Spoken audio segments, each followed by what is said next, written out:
quite frankly, anywhere from, 12, 16 feet all the way up to the big boys, the 60-footers, can pose a threat and quite a danger to people inside the swim buoys, which are traditionally, both in our jurisdiction and throughout California, based on the research we did through the Harbor Masters Association, used for that purpose, for swimming only. Now, in Santa Barbara, we have a fairly unique situation where we have a designated quiet water area at West Beach where the seashells operate and what have you. So the caveat to this proposed amendment to the municipal code is that with the waterfront director's approval, his discretionary approval, certain sailboats would be allowed in there. And really the same applies to power boats, like the sailboats would be the Seashells or the Santa Barbara, the sailing instruction classes through UCSB, who sometimes operate in the quiet water area, though we encourage them, would like to see them out more in the channel and out around the sand spit and the harbor mouth. But also the chase boat, or if you will, the supervisor's boat for the sailing classes and what have you, occasionally goes in the swim area. So the bottom line is what we'd like to do is have the authority to restrict sailing vessels with the caveat that the director can approve, activities that are traditional and deemed to be safe to the security of people bathing in those areas or swimming in those areas. The second one is probably the most substantive of the three here, and this involves our slip assignment policy. That's on the second page of your report. It's 1720005K. Up until 2 years ago, the slip termination process, as described in the municipal code for terminating slip permits, usually for non-payment of fees, that's the primary reason that slips are terminated, included a two-step process by which a slip permittee could find either waiver or appeal to have the decision to terminate his slip, a decision made by the waterfront director, reversed. The first step would be to request a waiver from the waterfront director, him or herself, to describe special circumstances that might cause an quote-unquote undue hardship on them. And the second step, of course, if that waiver were denied, would be a direct appeal to the Harbor Commission, who, per the municipal code, has final say on these matters. Last year, as part of the very exercise we're doing today, we elected to eliminate the second step based on the assumption that if the waterfront director had done, he and his staff, that being us, quite frankly, had done the appropriate research and felt the circumstances warranted, that there really wasn't a necessary step for the request for waiver from the waterfront director, and that they should be taken, those appeals should be taken directly to the Harbor Commission. Well, as Councilmember Falcone reminded me a couple of years ago, sometimes we don't get it right the first time.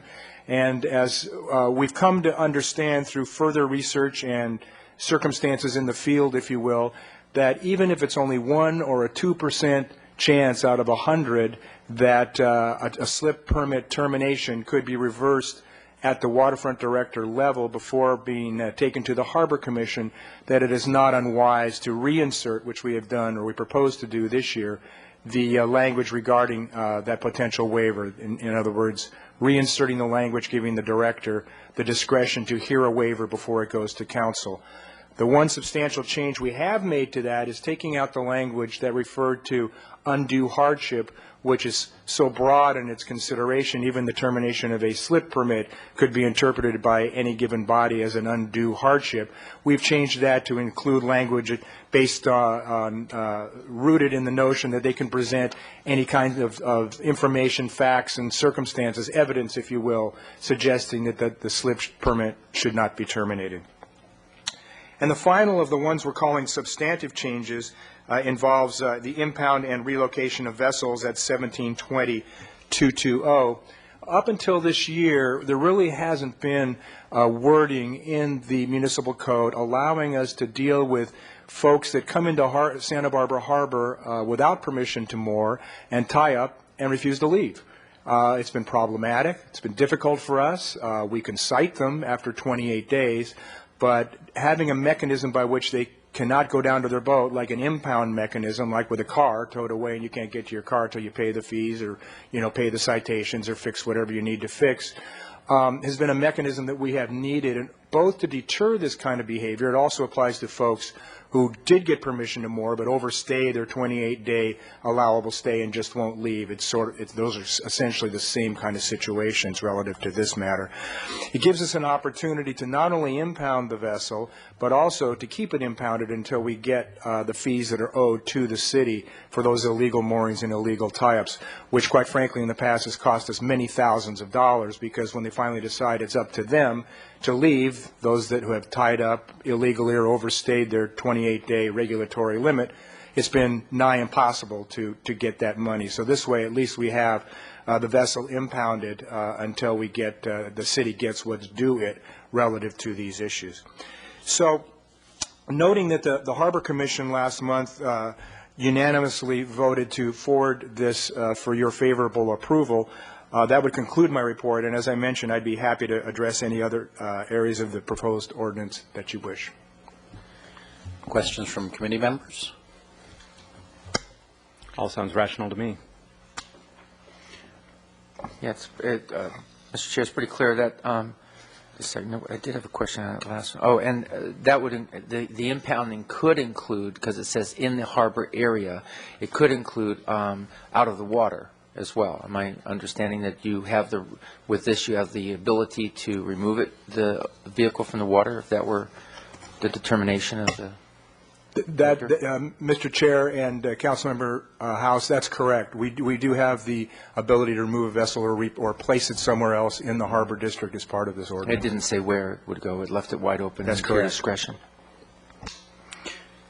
One of the amendments that aren't quite as highlighted is 17.20.210, and maybe I would understand this better if I understood all the terminology. So could you explain what a ground tackle is and what this amendment is?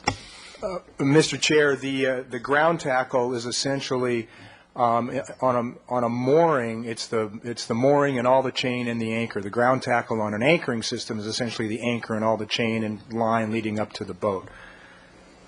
And I'm looking, Mr. Chair, for the exact provision you're speaking of. Well, it's the last page, and I just wondered why is that being taken out? It just says the sale by an owner of any mooring or ground tackle used to moor or anchor any vessel in the harbor shall not transfer to the purchase of such mooring or ground tackle. Thank you, Mr. Chair, for reminding me of that. That's antiquated language that referred to moorings that used to be in the harbor prior to the expansion of Marina 1 in 1998. And we spotted it as part of our cleanup of this section and decided to just delete it because it's no longer applicable. Okay, great. Can I get an amendment on the amendments to Title 17? Yes. I move that we amend Title 17 or rather that we move this to the City Council for their consideration as it's given to us here by staff. Second. That would be a recommendation to City Council? Recommendation to support the amendments. Great. All those in favor? Aye. Aye. Opposed? That was an aye, even though I didn't say it. Thank you.